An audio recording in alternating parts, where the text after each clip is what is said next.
Alright, what's up YouTube? Just working on the house here.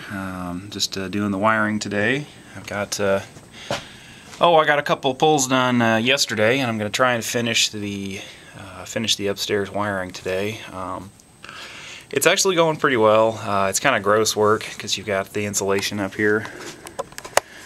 We just kind of removed it over this section here and left it under the rest of the house, and it's just kind of a pain in the butt. It's really gross work doing your pulling your cable and stuff and securing it to the studs, so that kind of sucks. But kind of let me show you what I've been doing here. I've got my whole hog here, a whole hog with a nail eater bit in it, which they're made by Greenlee. They're really nice. They chew through nails and don't dull and crap. Even with a whole hog like this, I've yet to snap one off, so that's pretty cool. Got my little DeWalt work light here, and what I'm doing is I'm just drilling a hole through the cap on the exterior walls. The interior walls are open on the top, so it's not a problem, but the exterior walls have a 2x4 cap on the top of them, so that kind of makes it a pain. So what I'm doing is drilling through the cap with the whole hog, and then taking my fish, which this is a 25-foot fish, taking this and sticking it down into the wall, and then going downstairs to my outlets that I cut open the other day. Let me see if I can make it down the stairs here without killing myself. Although I guess that would, falling down the stairs, would probably make a good YouTube video. That might get me viral, but I'd rather not fall. Anyway, and then coming in here,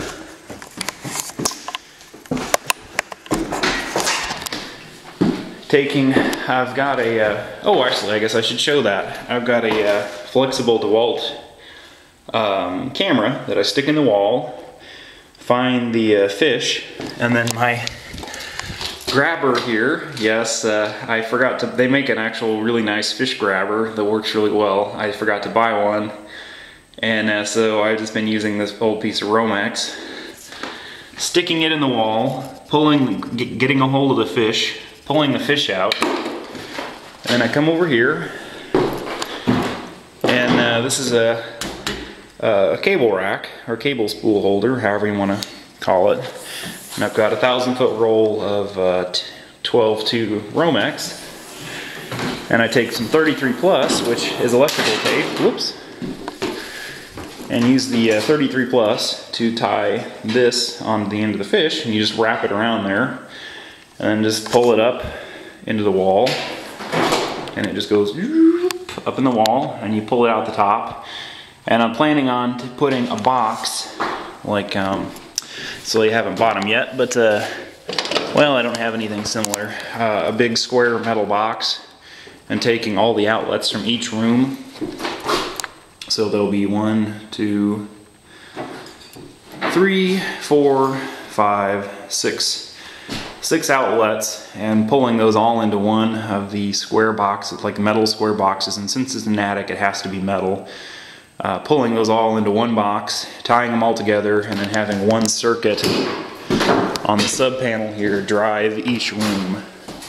I'm just going to put a 20-amp breaker on to where all the outlets in each room are fed from one circuit breaker. I think it's going to be a lot easier doing it that way. You can do multiple rooms, but I don't really want to do that.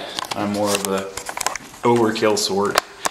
You know, I've got 32 circuits in this box, so I don't really have to worry about trying to space everything out onto one. Like, my house is ridiculous. Like, there's, 2 outlets in the kitchen that also are on the same circuit as the bathroom, and like half the bedrooms upstairs. So it's just a mess.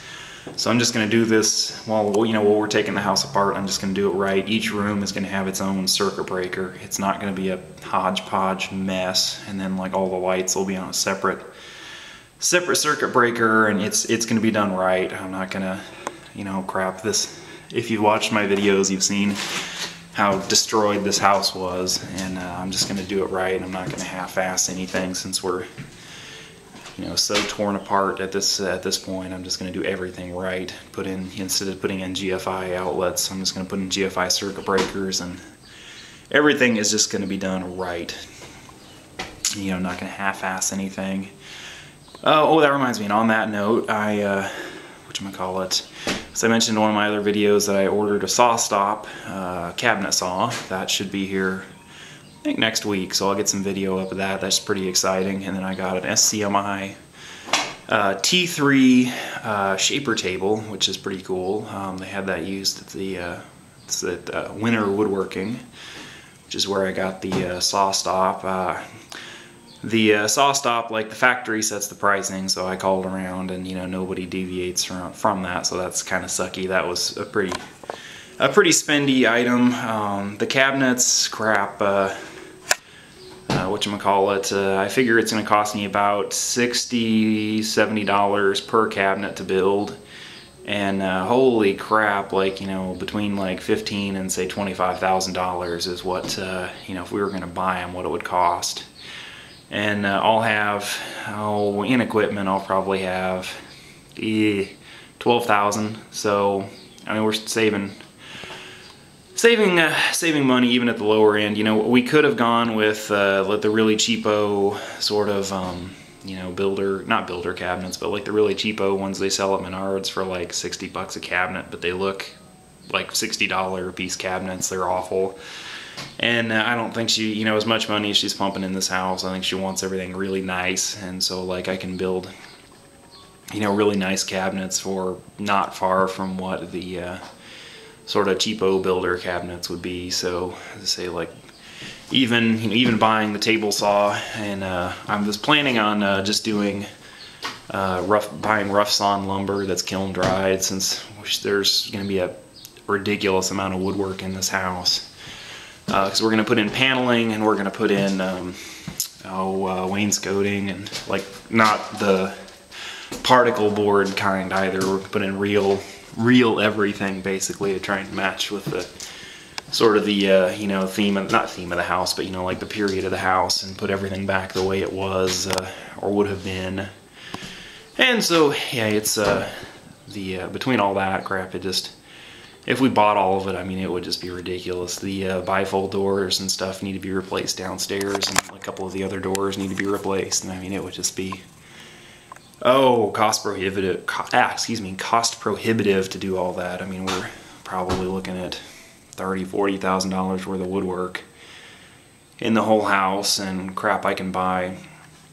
I mean, I'm not doing this as, I guess if you haven't watched my other videos, I'm not doing this as a contractor. It's my mother-in-law's house, and I'm just kind of doing it when I have time as a favor kind of thing. So yeah, it's I'm trying to do it on the cheap too, and just try and save as much money, because she got majorly ripped off by these two guys that destroyed the house, and so I'm trying to do it as cheap as I can, but as nice as I can at the same time. So yeah, I didn't really want to hire, or I've been trying to avoid hiring out anything that I don't have to. Like the basement is the only thing that I've actually hired out, so that's pretty much pretty much the only thing. I decided to do the electrical and plumbing myself, and oh wow, I'm up at 8 minutes here. I guess I should stop talking and wrap this up. But anyway, yeah, if anybody has any suggestions on a sawmill